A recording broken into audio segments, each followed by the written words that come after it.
Hey everyone, welcome back to the Fantasy Pros Football Podcast with Mike Tagliere, and I'm Bobby Sylvester. You can find us on Twitter at Mike Tagliere NFL and at Bobby Fantasy Pro. Tags, what's up, man?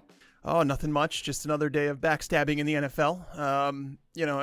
Training camp is here, and we're starting to see more and more things happen. And the big news for today, obviously, is Jordan Matthews injured his hamstring yesterday. And it was reportedly that it was a pretty bad hamstring injury, whatever that means. And the Patriots released him today. Like, they were just like cold-blooded, like, okay, you're not going to be here, out, like, you're done. Man, yeah, that's the Patriots, man. And you know what? That's probably why they win, too, is because they do stuff like that. I just don't know who they're going to be playing at wide receiver this year. Like Eric Decker, man. That actually, it's funny you bring that up, is some people have mentioned that, and they brought him in for a visit, I think yesterday, right after the injury occurred to Jordan Matthews. So if you tie the knots together there, like, I think Eric Decker might be the receiver to own if he does go to New England. I agree. I was going to ask if you even think he's worth drafting. I think he could be the red zone weapon. Obviously, they have Rob Gronkowski. They pass to their running back. But Tom Brady, like, he's going to have 25, 30 passing touchdowns like always.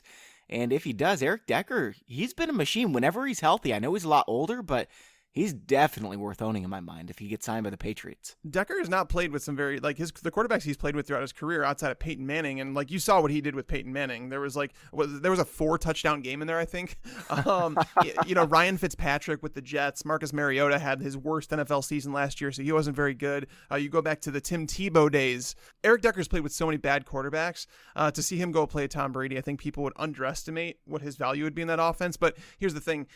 We talked about it throughout this offseason. Players who sign with a team this late in the offseason, it's really tough for them to gain any chemistry with the quarterback or, learn a brand new offense this time of the year. So if they are going to sign Eric Decker, I believe it has to happen sooner rather than later. Yeah, and I actually thought he was a lot older than he is. He was just 30 years old last season, and in his past 6 years, he's got a wide receiver 8, wide receiver 10, 29, 10, then he was hurt in 2016. Last year was just a disaster for everyone on the Titans. So he's young enough, man. I think that he can get the job done. I don't know if he's like more than a flex play or anything like that, but he's definitely someone to pay attention to and start grabbing in best ball leagues. Oh, yeah, especially over the first 4 weeks where Julian Edelman's out, because Chris Hogan is known as to be the number one receiver there, but they have a pretty tough schedule to start the year. So he might see some top corners. They might say that, Chris Hogan's the top guy and they're going to assign a top corner to him. And then Eric Decker just plays the slot and moves outside a little bit because he can play all those roles. That's the best thing about Eric Decker, is that he could play anywhere on the field. So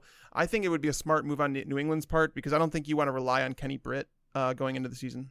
I'm surprised Kenny Britt is still on the team. I mean, they not really, because they have so many injuries and everything like that. Malcolm Mitchell just had knee surgery, and so who knows what's going to happen there. But Kenny Britt's he doesn't offer anything. Well, people are waiting. People are expecting Kenny Britt to become a thing, and I'm not one of those people. I know there's a lot of people that believe that Kenny Britt's going to become a thing. I'm not one of those people. I've never been a Kenny Britt truther. Like, he had a flash at the beginning of his career, but ever since then, I want to say, I don't think he's ever topped 800 yards in his career. I'll believe in Braxton Berrios before I believe in Kenny Britt. You might be better off doing that, honestly. So here's what we have planned today, all right? Tags and I each have a handful of sneaky upside players. So not like your traditional Aaron Jones or anything like that. It's guys that we haven't really talked about that much as having upside, but they definitely have upside. Then we'll discuss some offensive tendencies, how they're going to impact fantasy football this year.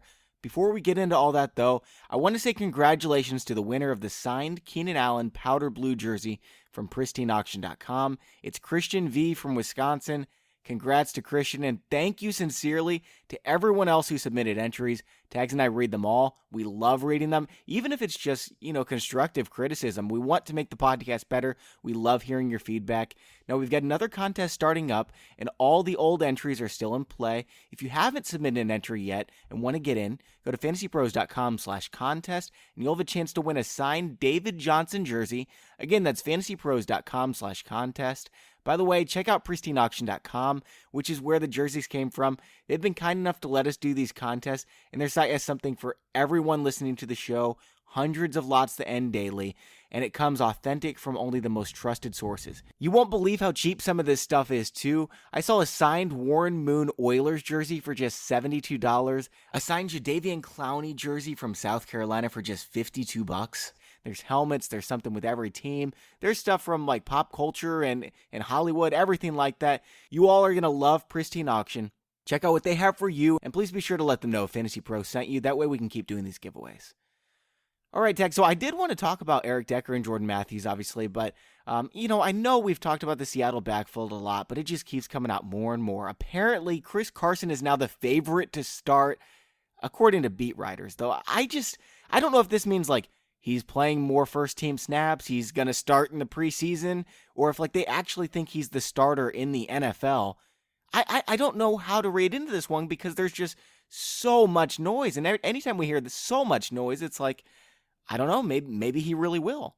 I'm starting to believe that it's actually a possibility, and I think someone's going to get fired because of it. I think someone deserves to get fired because of it, but the reason I'm starting to say that is because this is not the first beat writer that said it. It's the second one, actually, over the last 2 months, or the last month, that has said they believe Chris Carson is running away with the starting job, and that Rashad Penny is going to be involved, but he's going to be more like a change of pace running back. He's going to contribute on some third downs, which is odd because Penny wasn't known to be a great pass blocker coming out of school. So I really, CJ Prosise should have that role for that team.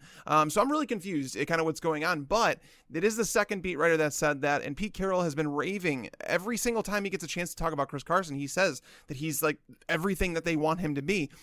Why did you draft a running back in the first round, guys? Like, you guys had so many other holes in the roster. And again, Pete Carroll, this goes back to the whole time. You remember that offseason when they drafted Russell Wilson and they signed Matt Flynn? He was a big-time free agent that was leaving Green Bay. And everybody knew it was like over a 400-yard game to close the season, and everybody thought Flynn was like this big, huge free agent prospect. Well, the Seahawks landed him, right?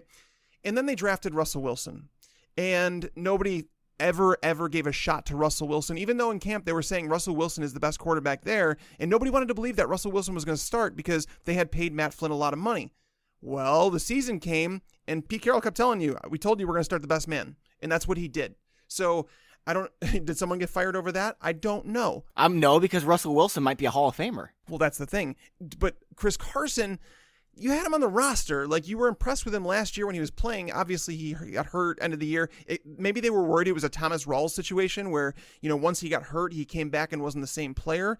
I don't know what the reason was, but you don't draft a running back in the first round unless you absolutely must start him in the first year of his rookie contract. I went back and I watched the tape on Chris Carson. When I saw this news, I was just like, okay, it's time. I need to see, am I missing something here? He's not very fast. He's not very big. He doesn't fall forward. He doesn't make the right cuts. He's just a mediocre replacement level running back. And what does that say about Rashad Penny? I mean, maybe Chris Carson got a ton better in the offseason. I don't think that really happens, though. I don't think you go from mediocre to all of a sudden beating out a first-round rookie running back. That's the thing, is I've been wondering what this says about Rashad Penny, because I think that they would be looking for every possible reason to start Penny. And honestly, we're going to find out really soon. We have preseason games coming up, and we're going to find out who the actual starter is. Like, we're going to see who's on the field with the first team offense. Are they going to mix in the two and kind of say it's a competition for who gets the starting job? We don't know yet, and anybody who says that they do know is lying to you, because they don't. Pete Carroll may not know at this point. He might say it's going to be a competition throughout camp. So I'm interested to see this backfield, but the more we hear, beat writers talking about that, actually watching the team, they're saying that it's not even close, that Chris Carson's the best running back. And I think that says more about Rashad Penny than it does Chris Carson. So where are you drafting Chris Carson now? Because you have to draft him. As of now, I won't draft him where he's going, because he's made his way into like the top 45 running backs he's being drafted as. Rashad Penny hasn't really fallen that much. I think Rashad Penny fell like 2 running back slots, and I wasn't drafting Penny where he was going anyways, because I felt like this was going to be a disaster. So, obviously for me, I'm not comfortable drafting Rashad Penny as a low end RB2. I'd rather have him as like an RB3 flex player. I know he's not going to fall to me there, and I wouldn't draft Carson as a top 40 running back just because. Again, why did they draft Penny if they felt like they had their starter on the roster?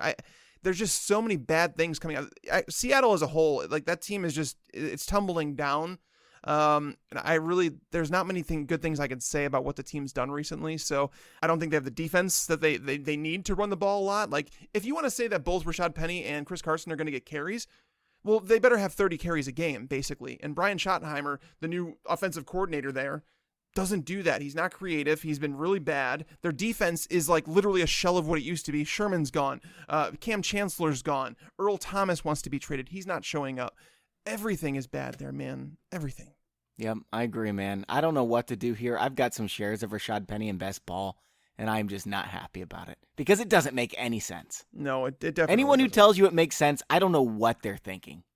No, it doesn't make much sense. And I think the people that were drafting him, as a top 20 running back, they were kind of going with the common sense theme. Like, they drafted a running back in the first round, they're going to play him. And if he doesn't, that's going to go against what history tells us. And it's like the same thing with Sony Michel. The reason I've been drafting Sony Michel as a top 20 running back is because he was drafted in the first round by a team that didn't have they lost their starting running back. And now the news, of course, came out today that Sony Michel walked off the field with a trainer. They don't know what's going on with him. So unfortunately, we don't have news on that. But it's never a good thing seeing a player walk off the field with a trainer. I saw Josh Doxson was hurt too. He injured his shoulders. So, obviously that's good news for Jamison Crowder shares, but I have some Josh Doxson as well. And I think he could be a big part of this offense this year. Man, if this is a significant shoulder injury, that could, he's not even worth drafting if he's going to be out a couple weeks. So I do want to tell you this, because there was actually, so he did hurt his shoulder in practice. He left with a trainer. And there was like a false tweet out there that people started retweeting and apparently got sucked into a fake tweet. Josh Doxson tweeted, actually, it was like 12 minutes ago, saying, "I'm good." So Josh Doxson, you don't have to worry about him. It seems like it was just like, it might just be like, he came down the wrong way. It just felt like it popped a little bit. And that should be okay. Like, if he says he's good, I'll believe him. But yeah, so apparently his shoulder injury is not like going to knock him out for the season or anything. I'm glad to hear that, man. Yeah, for sure. All right, let's talk about some of these high upside players that are just kind of sneaky high upside. Like, nobody really considers high upside, but they definitely have it. Who do you see here, Tags? Yeah, the first name, I'm going to go position by position here. I wanted to start with wide receiver because I feel like that's the position where you could find like the deepest guys, where it's like you can get guys that are undrafted who have really sneaky upside, who might be every week fantasy plays. And the first one on my list is Jaron Brown. Nobody's talking about him. Like, nobody. I don't think we've mentioned him on the show, to be honest with you. So I wanted to talk about him because Doug Baldwin, more news, by the way. Doug Baldwin is out for his third straight practice. They're saying he's going to be out a couple weeks. When they say a player's going to be out a couple weeks, it's pretty worrisome, and it's his knee is what is the issue. So Seattle just needs to shut it down. I don't know if he has like an MCL sprain or something like that, and they just don't want to tell us exactly what it is because they refuse to say what it is. They're just saying he's going to be out a couple weeks with a knee injury. So when you talk about this, you think, okay, Tyler Lockett's there, but he's really been a disappointment. He hasn't been as fast as people thought he was going to be.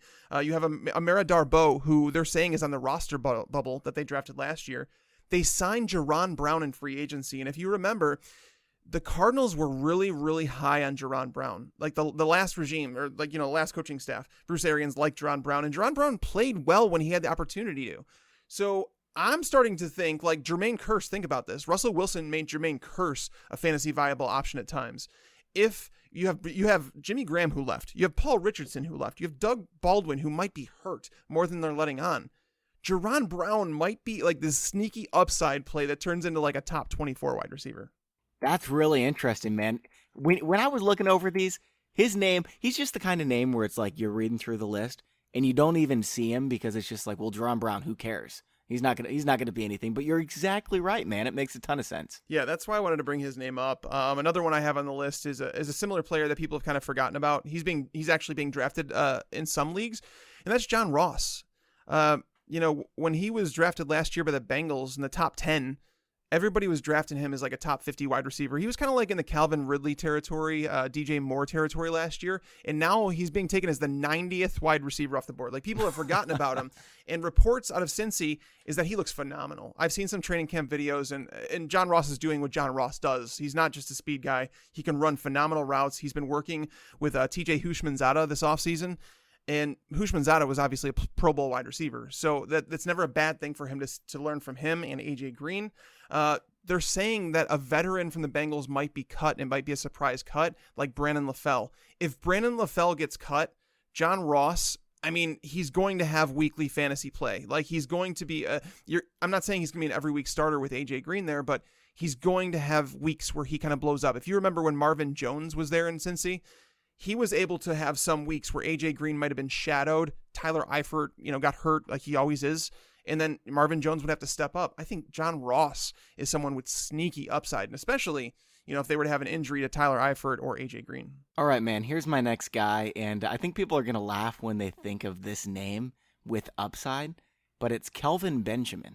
right? I mean, Buffalo has nobody to pass the ball to except for Kelvin Benjamin. We talked about a couple shows ago how Charles Clay got like 30% of the target share last season when he was healthy in the first 4 games of the season and the last 4 games of the season. You combine those at 8 games, Charles Clay was 3rd in the NFL in target share. And they've got Kelvin Benjamin, who now knows the offense. And listen to this, okay? There have been 7 players in the history of the NFL who have at least as many receptions, receiving yards, and touchdowns as Kelvin Benjamin in their first 2 years. Randy Moss, Odell Beckham, Isaac Bruce, Marquise Colston, Larry Fitzgerald, A.J. Green, and Kelvin Benjamin. Let's not forget just how good this guy was, right? He was a wide receiver 2 as a rookie and a wide receiver 2 in his second year. Yeah, last year he wasn't very good. He also got traded. He had Cam Newton passing him balls, and then he had Buffalo's mess passing him balls. I understand Buffalo still has those quarterbacks, but now that he's with the offense and he's the only piece there, I don't just think he has wide receiver 2 upside. I think we could be looking at someone who sneaks into the back half of the wide receiver 1 conversation. He could get 150 targets, man. I mean, I don't know if it's 150 target ceiling, but I do think that he's boring production. I feel like he's someone who's being underdrafted in terms of like his target share, what he should receive. Part of my concern with him is that having multiple knee surgeries over the past couple of years, his knees are getting worse and worse. He's 6'5", 250, 260 pounds. He's a big dude. Like I don't know how his knees are going to hold up. I don't think he gains separation very well. And I think when he paired him with someone like Cam Newton, who, by the way, I NFL Next Gen stats, I've been working on an article that's going to be released soon, where I go through the stats and I look at different things that they offer. One of the things was quarterbacks who throw into tight coverage. Cam Newton heading into 2017 was the most risky quarterback. He was willing to throw into tight coverage. I want to say it was like 26% of the time, whereas Alex Smith was down at the lowest at like 12%. So there were different quarterbacks. So we don't know what A.J. McCarron is. We don't know if he's willing to throw. We haven't seen a big enough sample size. Josh Allen is a very inaccurate quarterback. He kind of reminds me a little bit of Cam Newton, to be honest with you. So it's very possible that Kelvin Benjamin, if he bounces back from these knee surgeries, that he does have that upside. I just don't want to bet on him. Oh, yeah. I'm not betting on anyone's upside, man. Like, it's just an educated gamble. And I think that Benjamin, a lot of people don't realize, yeah, he could be someone who gets 150 targets. Yeah, no, someone in that Buffalo offense has to get targets. Like, that's the thing. Like, Zay Jones is still he's not practicing. He's not with the team. Charles Clay has dealt with knee injuries the past few years. LaShawn McCoy might be suspended. Who are they going to throw to? Jeremy Curley? Andre Holmes? They probably will. These are the guys who are behind Kelvin Benjamin on the depth chart. So I definitely think that he's boring production that you can snag in the double-digit rounds and just use him like as a bye-week filler, and I think he's going to be fine. All right, man, let's go running back, unless you had another wide receiver with upside. I'm going to mention a few more names at wide receiver just because I wanted to mention some names. We won't talk about them. Maybe as the show goes on, we'll have more time. But I wanted to say Allen Hurns, obviously someone that might be the number 1 receiver. He might see 100-plus targets. Chris Hogan, obviously, with all this news about New England, Chris Hogan legitimately has wide receiver 1 upside. He's being drafted as a wide receiver 3. Mike Williams from the Chargers, we've talked about him a little bit. John Brown, you're hearing great things out of Baltimore. Him and Joe Flacco are on the same page. He's healthy. And then Tavon Austin. I don't know if I should have mentioned him with the running backs, but Tavon Austin might have more upside than people want to admit. I agree. I'm not a big fan of the Cowboys offense. I'm not a fan of, Tavon Austin is a player. I think people forget how excited they were when he came into the NFL. He was like the number 1 drafted dynasty player when he came out as a rookie. Like he was the number 1 guy, and people were willing to spend a top 2 pick in dynasty drafts to acquire this guy. Like people loved Tavon Austin, and now all of a sudden they don't want to touch him with a 10-foot pole. He's at the end of the draft. You could take him with your last pick, and I have a feeling he's going to give you flex production in PPR leagues more often than he won't. Remember 2 years ago, he was a top 25 wide receiver. All right, man. So who do you have for running back? Running backs, I'm going to start with a name that we haven't talked about. Rod Smith. Rod Smith. I have no idea why Rod Smith is being slept on. So basically, and it's happening with John Kelly too, and it really blows my mind. The running backs who are in great offenses, the ones that, have a chance to blow up if a starter goes down, these are guys like these could be Alvin Kamara. Like that's what I'm saying is like Rod Smith did a fantastic job fantastic job filling in last year. He played alongside Alfred Morris, and as the year went on, they started giving Rod Smith more and more touches. They drafted Bo Scarborough, guys. He's not a threat to anybody. Bo Scarborough's not very good at football. Like, he's just not a very good running back. So Rod Smith, if something happened to Ezekiel Elliott, Rod Smith would go and play behind the best offensive line in football, and he would be an RB1 most weeks. Like, that's just the truth. And John Kelly, again, another guy that would fall into a job if something happened to Todd Gurley. He walks into a job playing behind a rock-solid offensive line. We talked about that with James Coe yesterday. And an offense that it produces fantasy points. And John Kelly, in my opinion, may have been the best pass-catching running back in this draft. He reminded me of the way he does this little hop when he catches the ball as the ball comes into him, the same way that Christian McCaffrey does. And it's what running backs who are great receivers do. It's because they kind of float and allows them to focus more on catching that ball. John Kelly could be a 3-down back. He played alongside Alvin Kamara while at Texas, so I think Rod Smith and John Kelly are being so undervalued right now. Yeah, I think, man, that's a good one. You know I love John Kelly. I've talked about Justin Jackson plenty before, so I'm just going to mention him really quick in case you haven't listened to the show until recently. Justin Jackson's the backup for Melvin Gordon. Melvin Gordon has toothpicks for legs. Justin Jackson is a player. It's not Austin Eckler who's the direct backup. Yeah, Eckler's still going to be involved in the passing game, but Justin Jackson could become kind of like Melvin Gordon if Melvin Gordon was to go down. Now, I'm not expecting that for anybody. With that said, looking at his legs, I think that he may be one of the most likely guys. So he's definitely somebody that stands out to me. Now, everybody else, all these backup running backs and everything, I think we've talked about most of the high upside guys like Jordan Wilkins. I wouldn't be surprised at all if he takes over the starting running back job in Indianapolis. Apparently he's in the mix. He's being drafted at ADP 60. When I say ADP, that's average draft position. So he's the running back 60 right now in drafts. That means he's going undrafted most of the time, and he might be the starter. I mean, you remember Alfred Morris in 2012, right? He wasn't drafted in any drafts. Yet he was the starter for the Redskins. He rushed for 1,600 yards as a rookie. I'm not saying Wilkins can do that, but I'm saying if he's the starter in Andrew Luck's offense, man, oh man, you're going to want him. So I'm drafting him at the end of drafts for sure. Yeah, Jordan Wilkins is someone who he kind of went up and then he went back down when people heard Marlon Mack was back from his shoulder injury. And now all of a sudden we're hearing that he's getting more first team reps and that he's got a real chance to start. Anytime you hear about a running back having the chance to start is a really good thing, because what it tells me is that if there is an injury, he's absolutely the next guy up.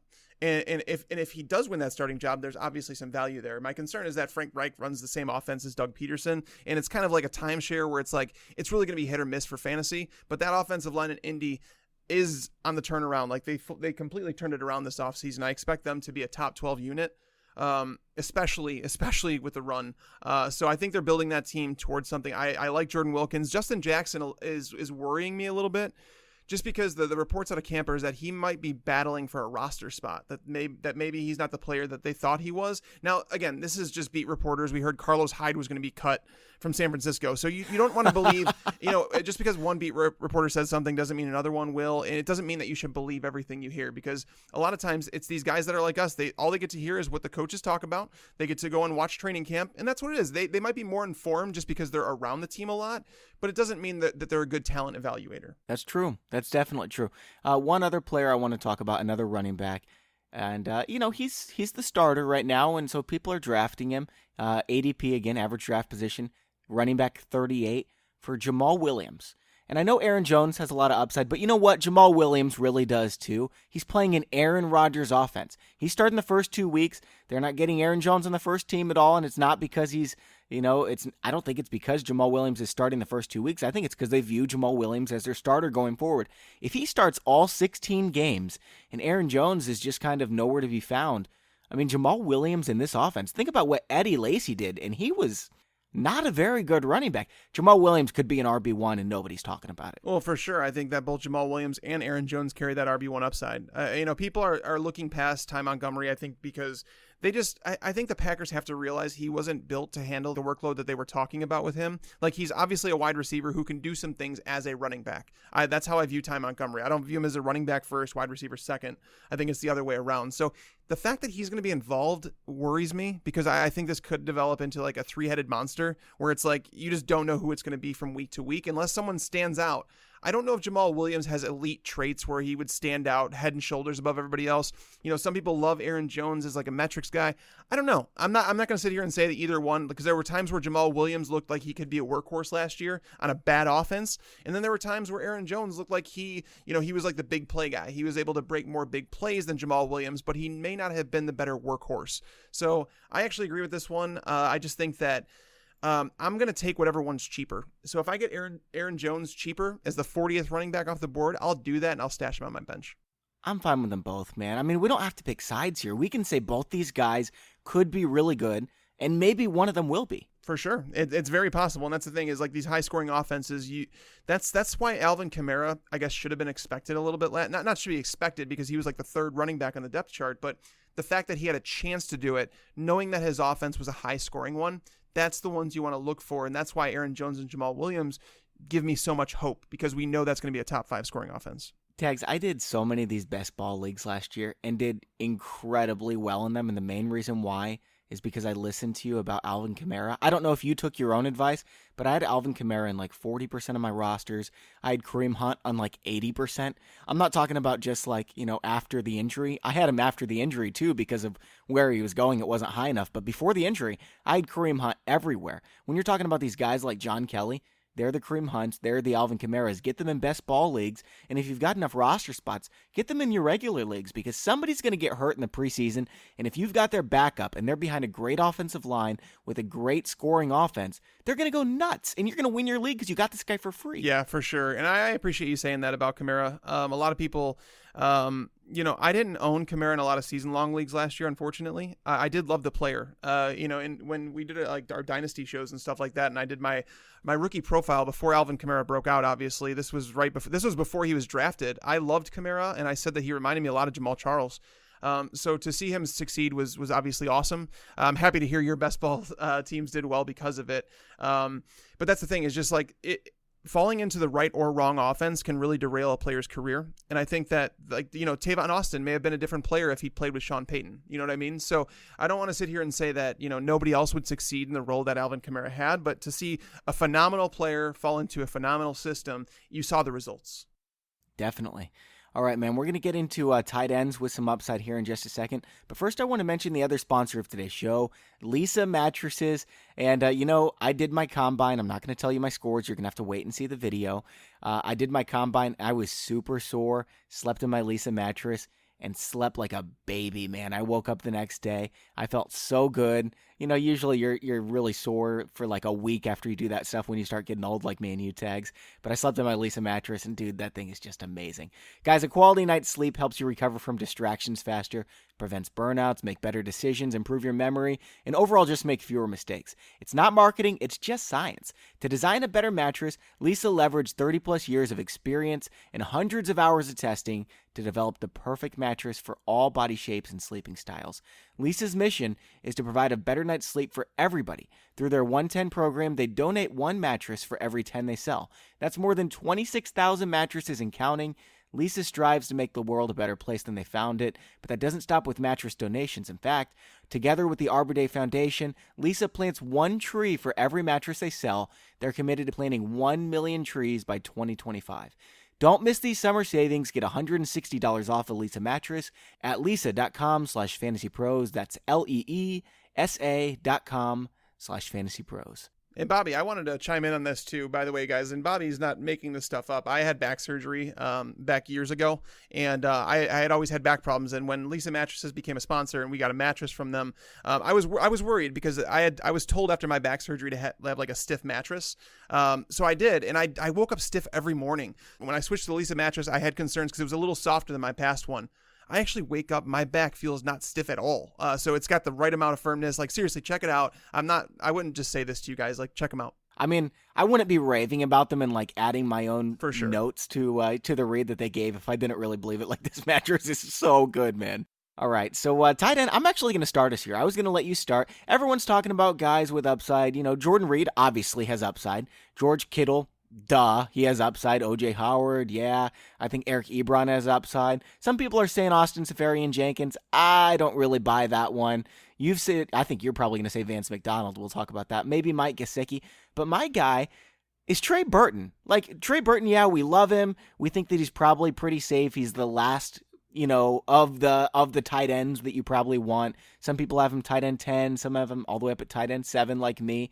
But I think Trey Burton could be a top 2 or 3 tight end this year. Would you be shocked at all, Tags? I would not be shocked. I've been working a lot on player profiles recently, and I was working on Evan Engram's today, and I basically talked myself into honestly, if forced to choose which one I would rather have on my roster in 2018, I would be hard pressed to decide between Evan Engram and Trey Burton. I could make a case where Trey Burton should be the tight end you draft, and he's being taken 3 rounds later. So Trey Burton, obviously, he comes with so much upside in that Matt Nagy offense, and the fact that he knows it. Everyone else in that roster is new. They're all learning a brand new offense, whereas he knows it. And Mitch Trubisky, if there's one player that he should understand, like that he should be able to go to and say, all right, you know this route, you know the offense, this is what we're going to do. That should be his go-to guy. And looking at the past offenses, that those guys have ran, over the last 5 years, no offense between Nagy, between Peterson, between Reed, none of them totaled less than 120 targets for the tight ends. So definitely love Trey Burton as an upside pick, but he's going more expensive. I try to dig a little deeper on this one and just like saying sneaky upside, and I think Hayden Hurst is one of those guys. Just because of what you figure, the guy's 25 years old. They drafted him in the first round. They obviously had plans for him in Baltimore. They didn't have a tight end on the roster who can kind of walk in and start. So the last 2 years with Dennis Pitta and Ben Watson as their starting tight ends, they totaled 285 targets to the tight end position. This is the same exact offense that it was last year. It's got some new players in it for sure at the wide receiver position, but offenses usually run a certain way. They will tilt based on the talent, but upgrading to Hayden Hurst, you could say, is better than Ben Watson at this point in his career. So I think Hayden Hurst has some very, very sneaky upside. I agree, man. Yeah, I don't know what they're exactly going to do with Lamar Jackson and Joe Flacco. I think it's probably Joe Flacco at this point. But yeah, if they drafted Hayden Hurst where they did, he's polished, he's ready to go. They're even going to run the ball with him.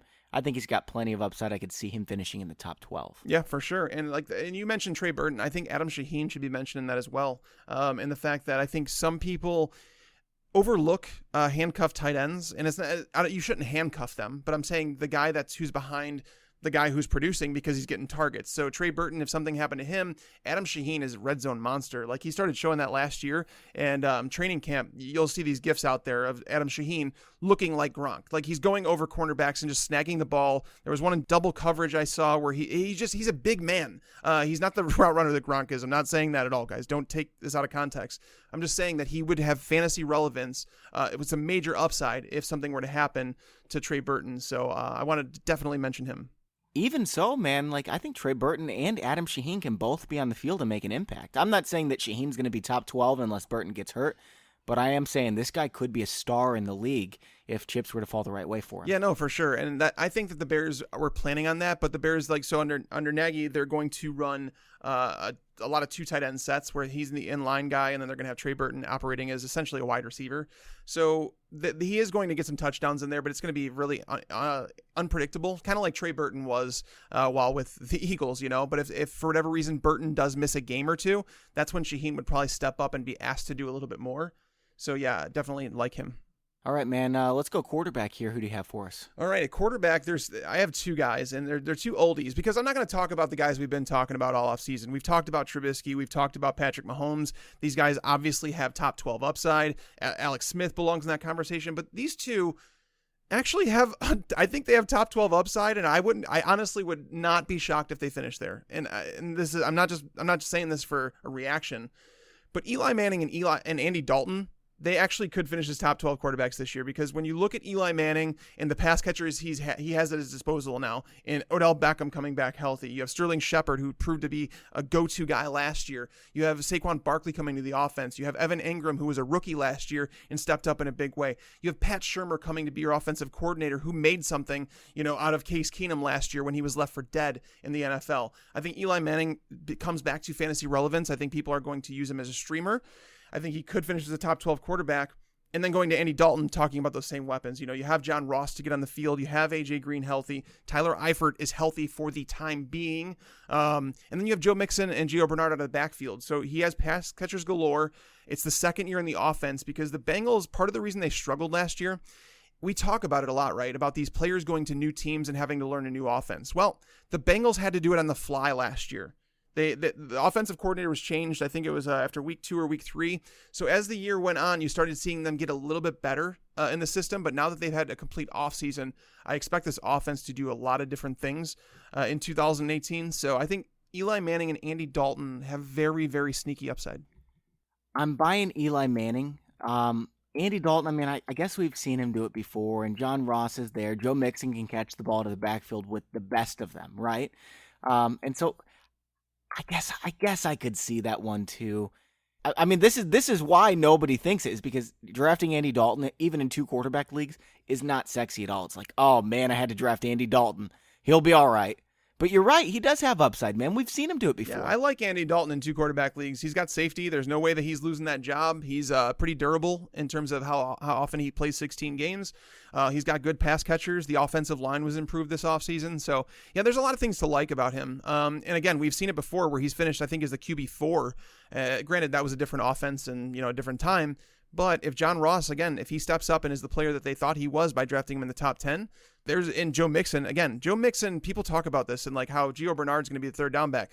Don't forget, Joe Mixon is probably one of the better receiving backs in the NFL. Like, he reminded me so much of Matt Forte coming out. He was like a mix of Matt Forte and Le'Veon Bell. I loved him too, man. He was horrible last year, but you're right, man. There is huge upside with him. We could be talking about him next year as the 1-1 pick, right? He has the talent to do that. Absolutely. I mean, I don't know if the Bengals offense has, that top 5 scoring potential, and that's usually what I look for in the number 1 pick. But yeah, I could definitely see the talent's there. He has just as much talent. I believe, and this is, again, I don't know why this is going to come across as a hot take. I think he has just as much talent as Le'Veon Bell with Joe Mixon. That's what I believe. I believe he played in a bad team last year. I wrote up a player profile. If you guys haven't seen those, we created a landing page for them too. You can check my Twitter or just type into Google Mike Taglier's player profiles 2018.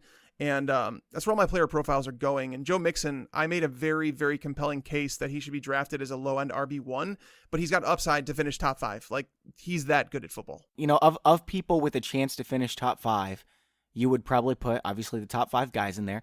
Le'Veon Bell, Todd Gurley, David Johnson, Zeke, Saquon Barkley. I guess people would put Alvin Kamara in there ahead of them. But behind Alvin Kamara, maybe Kareem Hunt, Melvin Gordon, I think Joe Mixon's probably next in terms of most likely to finish in the top 5, right? Yeah, like if you go by talent, like a talent, all like looking at everything in the landscape and saying who's the best 3 down backs in the NFL, I'd be hard-pressed not to say that Mixon's top 5. I think that he's a very, very, very special running back in terms of what he can do on all 3 downs. Like, I like Fournette better as a pure running back. Like, Fournette, I loved Fournette coming out. I drafted him over Joe Mixon when I had the chance last year, but if you took Mixon over him, I wouldn't have faulted you because I believe that there's just whatever you're looking for in either running back, they can both deliver in different ways, but Mixon is definitely the more complete 3-down back.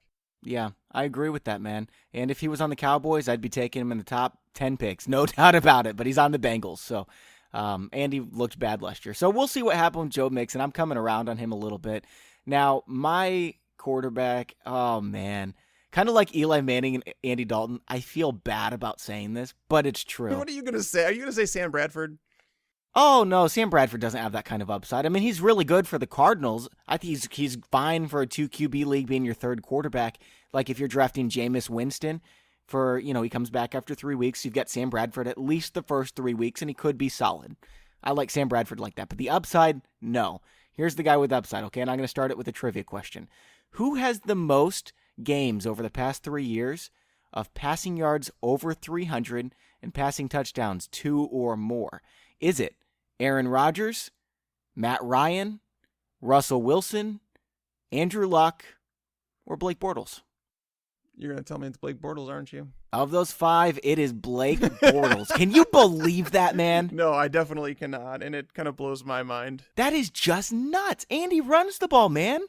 I honestly, it's hard for me. Like when I go through my projections and I look at Bortles, I'm like, how do like, how does this guy keep finishing as like a top, like 13? I think last year he was like just outside the top 12, but how does he keep finishing as like a top 15 fantasy quarterback? Because like, I want to stop here for a second and say that Blake Bortles impressed the crap out of me down the stretch. Like, he looked like a different quarterback. And the thing is, all you can ask out of your quarterback is for them to improve year over year. Now, that's my issue with Bortles, though, is that in 2015, he looked good. He solid enough with Allen Robinson. You saw Allen Robinson finish as a top 5 receiver. You saw Bortles finish as a I think it was top 6 or top 8 quarterback. And then in 2016, there was some serious bad times with Blake Bortles. Like, it was like, literally, I was like, why is this guy in the NFL? Like, he looked horrible. And then, 2017 started, and there were some more bad throws. Yeah, there were some laughable things in there. But as the year went on, the better Blake Bortles got. And I don't know if it's just this is who he is. He's Jekyll and Hyde. He's going to show up sometimes. He won't. But I think the Jags are in the middle of a rock and a hard place, too, is that they don't know how to feel about this guy. Because, they gave him the 1-year extension, and granted, it helped them with the cap situation. But Bortles, I just don't know how to feel about him right now. And if the Jags are convinced that he's the guy for them going forward, I think they need more of a game manager. But maybe Bortles can become that. I don't know. I don't know, man. He was kind of a game manager last season, and they didn't trust him at all in the playoffs, even though he was awesome at the end of the season. But, you look at what he did last year. He didn't have that many turnovers compared to past seasons, right? Yeah, no, 13 interceptions last year. He did dial back the pass attempts, though. So in terms of his percentage, it was roughly in line with his career percentages. So he did dial back. It's got better all 4 years of his career, though, his interception rate. Yeah, and so that's the thing, is just like, as they go through time, that's all you can ask, right, is that you hope Blake Bortles keeps improving. This team obviously is built to run the ball. They have an elite defense. Like, that defense is going to be good for some time. Leonard Fournette, maybe the best 1-2 down back in football. Don't underestimate Leonard Fournette. They upgraded that offensive line with Andrew Norwell. There's so many things to like about this Jacksonville team. It's just I think the volume might continue to go down for Blake Bortles. So I think you might see him around 500 attempts this year. It might turn into a Kansas City type offense where it's just like they're going to pound the crap out of the ball and they don't need to throw it that often. Here's another stat for you on Blake Bortles, and I kind of gave it away a little bit earlier, but there are only 10 running backs in the history of the NFL, well, at least since like 1960, who have as many rushing yards as Blake Bortles in their first 4 seasons. Russell Wilson, Cam Newton, Donovan McNabb, Culpepper, Randall Cunningham, Kaepernick, Robert Griffin, McNair, Michael Vick, and Blake Bortles. Yeah, Blake Bortles is essentially Joe Flacco with wheels. That's a good way to put it, man. And, here's the other thing about Blake Bortles is, I know it's a small sample size, but we're talking about upside. And I've had some people say, like, why do you say that Deshaun Watson, small sample size, 5 games, Jameis Winston, small sample size, 5 games, but you're excited about Winston, not excited about Watson because of that? Well, because the difference is Watson's being drafted as the quarterback 2, and we're talking about his floor. You don't draft a quarterback 2 who knows what his floor is. You do draft a quarterback 18 like Jameis Winston when he's shown the upside of being the top quarterback for 5 weeks. Blake Bortles finished the season as the second best fantasy quarterback over a 5-week sample size.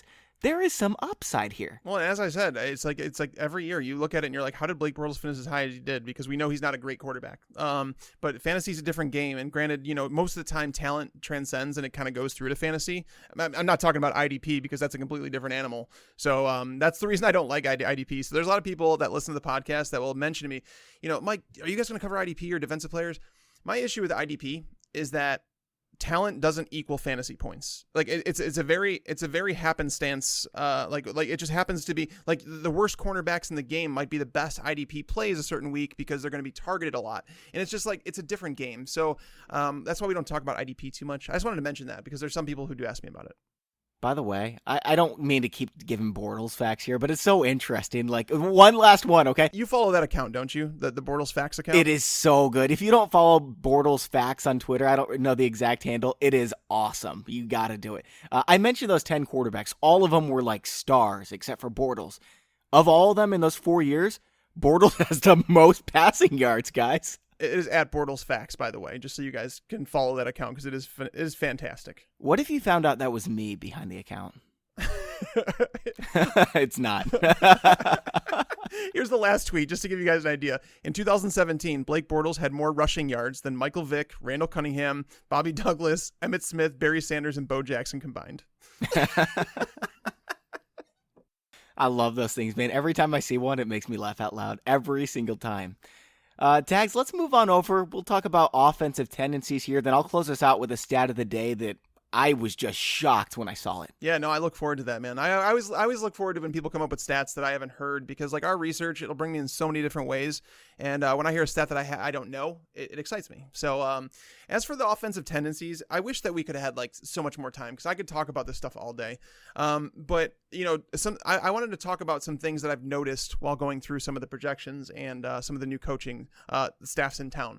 So new Cardinals offensive coordinator, Mike McCoy, he's obviously Steve Wilkes is the new head coach there. He's a defensive minded coach. So he's going to rely on McCoy to kind of run his offense.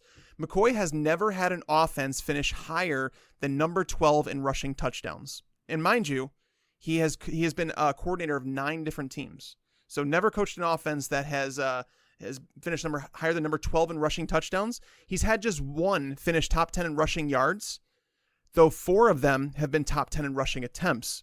So therefore, basically, his teams have finished 18th or worst in yards per carry in 8 of 9 seasons while he's been the coordinator. So, you know, when we talk about coaches that will get the best out of a player, Mike McCoy is like the opposite of that. So David Johnson, he's playing behind a pathetic offensive line. Like they need to rebuild it. I thought they'd invest more equity into it this offseason. They did not. There's some holes on the offensive line. And now he's got a coordinator who traditionally has not done much for running backs. Now, granted, he may not have had a running back as talented as David Johnson, but what I'm saying is that transcendent coaches get players to produce even if they're not of crazy talent. That's why Sean Payton makes running backs. That's why Andy Reid has continually gotten running backs to produce in his offense, because they are difference makers. Mike McCoy is not. So don't sit here and tell me that David Johnson's going to be okay regardless of who he plays for. Coaching does, in fact, matter. Yeah, man. I don't know. I'm looking at it, and this passing game, there has to be somebody besides Larry Fitzgerald. That's what this tells me. Like, I don't know who it is. Maybe it's Christian Kirk. Maybe Christian Kirk ends up being the best rookie wide receiver this season. I don't love him the most. I don't think he has the most ceiling, but he's in a good situation, maybe as good as Michael Gallup. I think it could be Chad Williams, to be honest with you. Their 3rd-round pick from last year. He was someone that was drafted much higher than I think anybody anticipated. Now, granted, it's a new coaching staff. We don't know how they feel about him, but word is that he's doing really well in camp. I think he's the one to watch as a potential difference maker on the outside, just because Larry Fitzgerald and Christian Kirk, they arguably play the same position, and that's an issue for Kirk. Didn't they say that when they drafted Williams, he's going to replace Larry Fitzgerald, he's the next Fitzgerald or something? No, I don't listen to that stuff. That's so bad. Nobody's the next Larry Fitzgerald. He's his own man. He's really good. But yeah, next offense I wanted to talk about, Bobby. This goes back to Christian McCaffrey and CJ Anderson as a duo. The Panthers running backs have rushed for 11 or fewer touchdowns in each of the last 5 seasons. That's not good. So basically what it comes down to is, like, even if you project Christian McCaffrey for 6 touchdowns, you're talking 5 at the most for CJ Anderson, and the fact that he's not going to be used in the rush in the passing game, you're talking about major capped upside. Or if you say CJ Anderson's going to score 6 touchdowns, McCaffrey won't have more than 5. And that's why when people ask me about McCaffrey and questions about him, I feel like he's one of the safest players. Is like a high-end RB2, a low-end RB1 in PPR formats, but he's not going to finish top 5. Like, that's just not in the realm of possibilities for Christian McCaffrey. Where are you taking him in drafts? Like, is he end of the 2nd round, early 3rd? He's someone, it depends. So if you're playing in a standard league, I think that he's like an end of the 2nd, early 3rd guy. I'm not necessarily excited. Yeah, PPR, I'm taking him like 14. Yeah, PPR, I have him middle of the 2nd round. Again, because like I don't want to draft him at his absolute ceiling. So I don't think he has top 5 upside. And granted, players in the first 2 rounds, it's rare to find equity in those players. But McCaffrey is like one of those safe players. Like he's going to get it done. I think people might be underestimating the impact that DJ Moore and Greg Olsen can have. Because a fun fact I came across earlier today, by the way, I was working on that Evan Ingram profile I was talking about. Did you know that there was no tight end and running back combination last year in all of football, like all 32 teams? Not a single tight end running back combo totaled more than 185 targets. So when you talk about Christian McCaffrey and you talk about Greg Olsen, who is getting these targets? Because Christian McCaffrey last year, he saw 113. So therefore, if you go to the max there was last year, Greg Olsen is going to see, 72 targets? Yeah, or Christian McCaffrey comes back down. Something has got to give here. I think McCaffrey comes down. And they're not going to throw the ball that much, too, because Cam Newton is not that good at throwing the ball, like you said. Right. Well, so last year, the tight end and running back combined for 161 targets with the Panthers. Obviously, Olsen missed some time in there, so that affected that. But with DJ Moore, too, DJ Moore is not like a field stretcher. He's like a possession receiver. He's going to, I think his career average will wind up somewhere around 12, 13 yards per target or yards per catch. So he operates in a similar area as those guys. So it's, again, you start worrying about this and like, again, I like McCaffrey. I think he's a safe option, but I do think that people expecting him to take a leap into top 5 territory, I think they're wrong. Yeah, I think so as well. I mean, last year he was phenomenal in a PPR asset. I mean, he finished 10th, though. Is he going to be that much better? He might get an extra 30, 40 carries. Is that going to launch him up from 10th to passing Leonard Fournette, Carlos Hyde, LaShawn McCoy, Mark Ingram, Melvin Gordon? I mean, those were the guys ahead of him. I don't think so. I don't think that he has that much more left in the tank. Remember when he came up, he was as polished as they come. He was the best receiver in the draft class, and his upside, it's just not really there, I don't think. No, and that's the thing is, so, yeah, when you talk about the carries, if he gets an extra 40, 50 carries this year, and it's negated by losing 20 targets are worth so much more than carries are. So if we're losing targets, that's losing a lot. If you're gaining 40 carries, I mean, for a guy that averaged, just under 4 yards per carry, it's not a whole lot. It's not going to push him over the edge, and he only had 2 rushing touchdowns last year. Do we expect him to go up into the 6 to 8 territory? I'm not that guy because they have arguably the best goal line back in football in Cam Newton.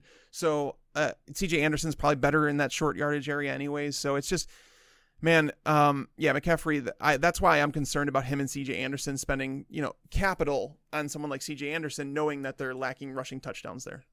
By the way, if you don't want to pay what it's going to cost to get Christian McCaffrey in a PPR league, Duke Johnson was right behind him. He was the RB11 in PPR leagues last season. Yeah, Duke Johnson, he's another person that I see losing targets. I mean, provided that Josh Gordon comes back. Rumor has it is that Josh Gordon, I wanted to talk about this. I totally forgot to mention it in the news.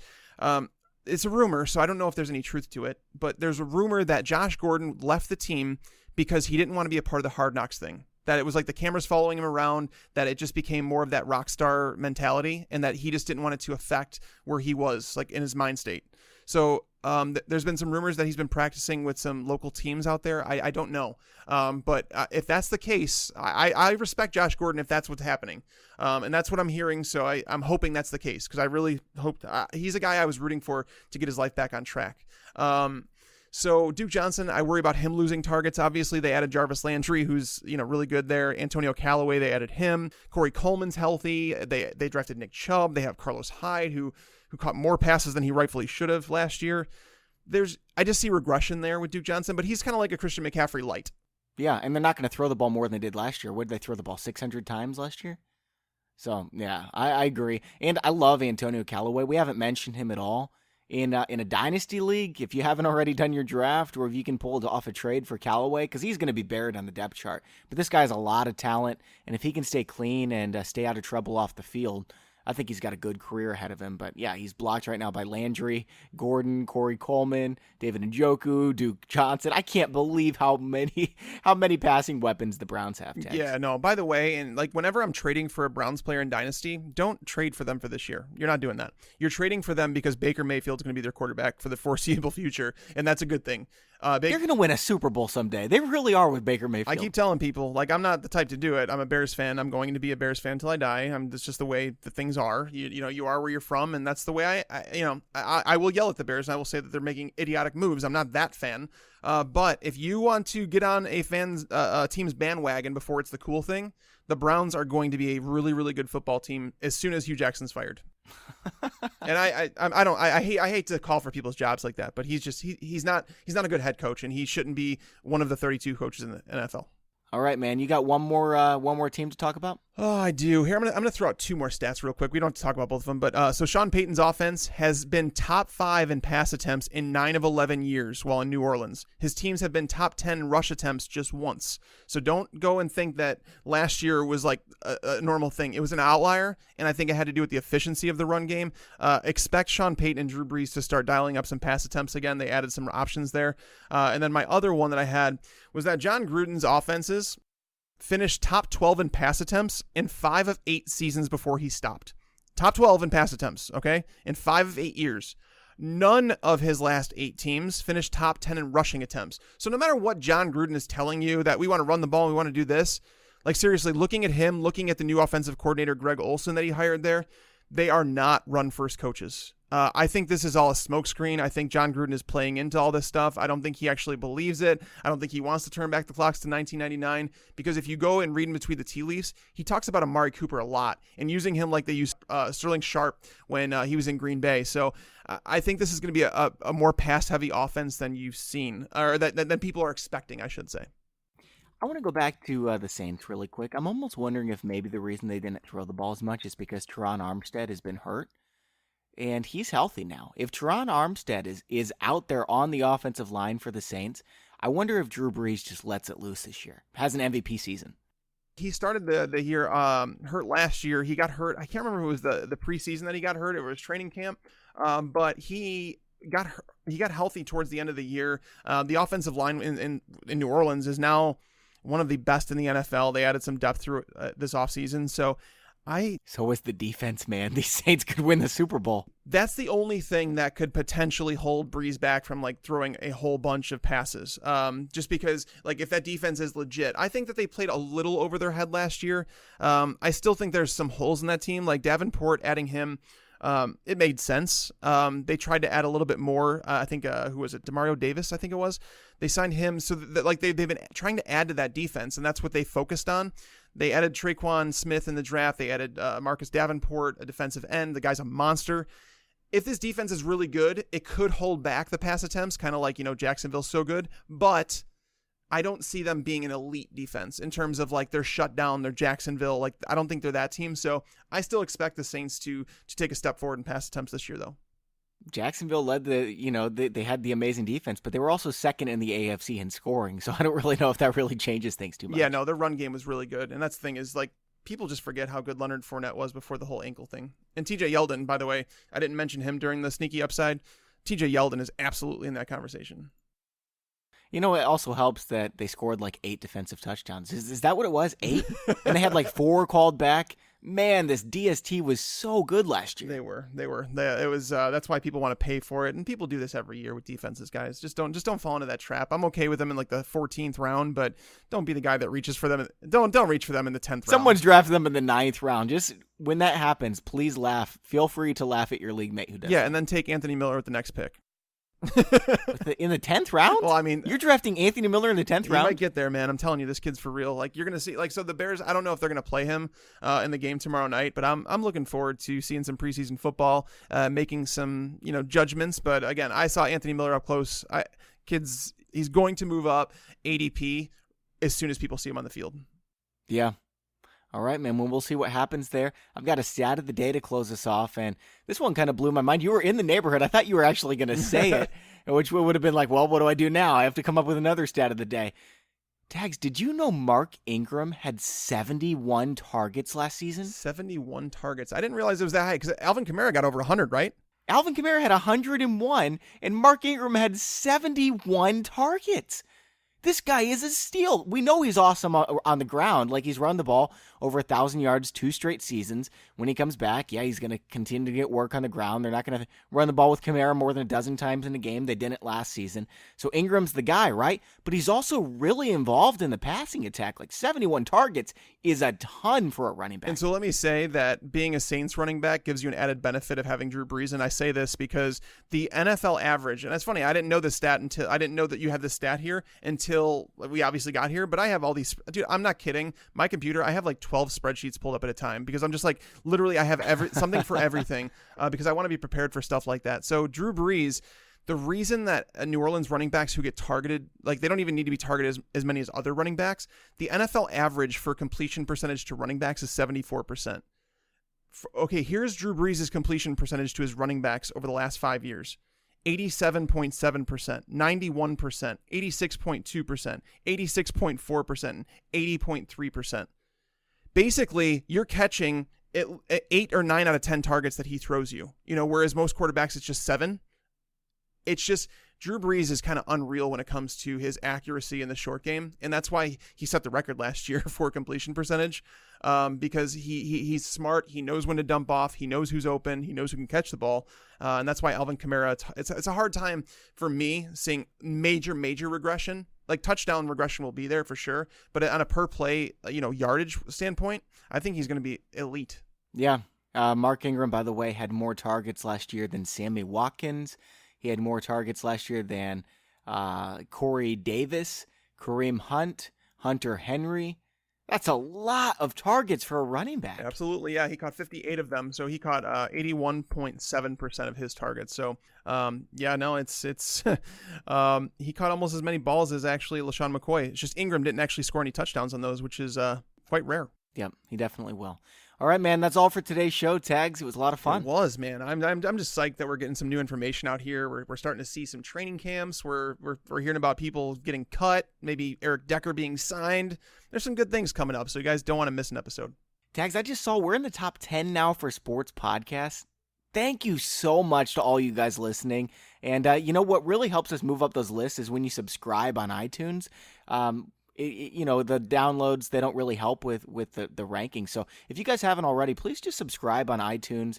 It'll help us out a lot. We really appreciate it. Yeah, it's weird how they do that. What they should do is they should track it by downloads, but it's not our algorithm, guys. We can't all be perfect, but we do appreciate the support. Thank you so much. I've had some friends reaching out to me saying that we're sounding better and better, and that's always good to hear. Yep, and it helps when we get your feedback too. So leave us a review. Let us know what you think about the show, what we can improve, what we're doing well, and we really appreciate it all. Thank you, guys. And thanks to the sponsors of today's show, pristineauction.com, where they've got hundreds of lots that end daily. We're giving away a signed David Johnson jersey from pristineauction.com, fantasypros.com/contest if you want to enter. And thank you to another sponsor of today's show, Leesa Mattresses. If you go to leesa.com/fantasypros, you'll get $160 off an amazing Leesa mattress. For Mike Tagliere, I'm Bobby Sylvester. Thanks for listening, and enjoy your football. I just wanted you to watch me dissolve.